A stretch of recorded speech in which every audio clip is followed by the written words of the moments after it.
Ever feel like your life's stuck in a blender and you're trying desperately to escape? What if you could play through this metaphor literally? In Blender Escape, players control a 2D sprite character trying to do just that.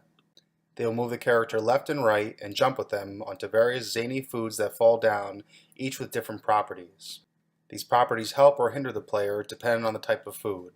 For example, bananas allow players to slide up and fling themselves into areas that they couldn't reach before. Grapes allow the player to bounce up to higher points. Raspberries blast a player to the left or right side of the screen, depending on which side they jump on.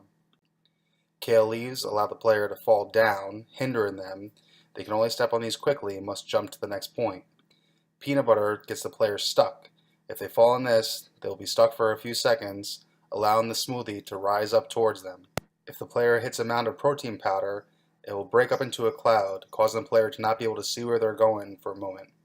If time permits, there will be 4 more items added to the last 5 levels of the 10-level build, including chai that acts like quicksand, chocolate which stays still but it melts away in 2 seconds, bolts that will clog the blender, causing it to stop and not rise for a few seconds, and ice which is slippery towards the player. In this example, the player is standing on a spinach leaf which is rapidly falling down. They must make the quick decision to jump on a grape and launch themselves up towards a banana. When they hit the banana, they slide up and are launched over to the left. But the player then gets stuck in the peanut butter for 2 seconds while the juice rises. Players must think about this and know when to stall and wait for the right piece to come before jumping. To meet the play styles of different players, there will be a choice of 3 characters at the beginning of each level. These will be balanced out by their attributes, as some have more difficulty jumping on certain foods while others have ease, and vice versa. The first choice will be a strawberry with a bouncy quality that gives him more lift when he jumps and bounces off objects. The kale character is light and built like a parachute, and though he can't jump as high, he can float a little bit in the air, giving him longer hang time to go across gaps. The melon character is fast and slippery, allowing him to slide up bananas faster and even grind up the sides of the glass a bit to get those extra couple inches to get up to the next piece. The fruit juice will continue to rise, and once the player touches this, they will be sucked in and annihilated, ending the round. The player works their way towards the top of the glass before jumping out and completing the level. Earlier levels will start off with easier setups and slow falling fruit to accommodate players that can't get up to speed with the harder levels.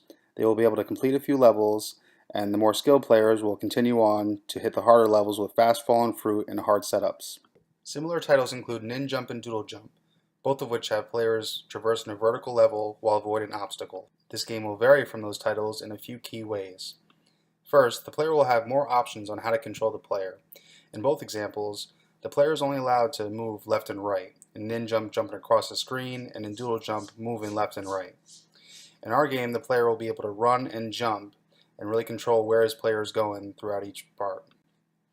The other key component is that the platforms in both games stay stagnant, whereas in our games, they will continue to fall down as the player is trying to traverse them. This causes a little more excitement for the player and keeps them on their toes. This is negated, in comparison to these other 2 games, by not having any battle scenarios. The player is strictly focused on traversing the path and can focus more on what he needs to do as the pieces fall. The biggest risk for this project is keeping the player busy throughout multiple levels, keeping it interesting to have them not hit the same level every time. In addition to content, animation time and coding will be very important to set aside to make sure all these actions can be properly set up. Thank you.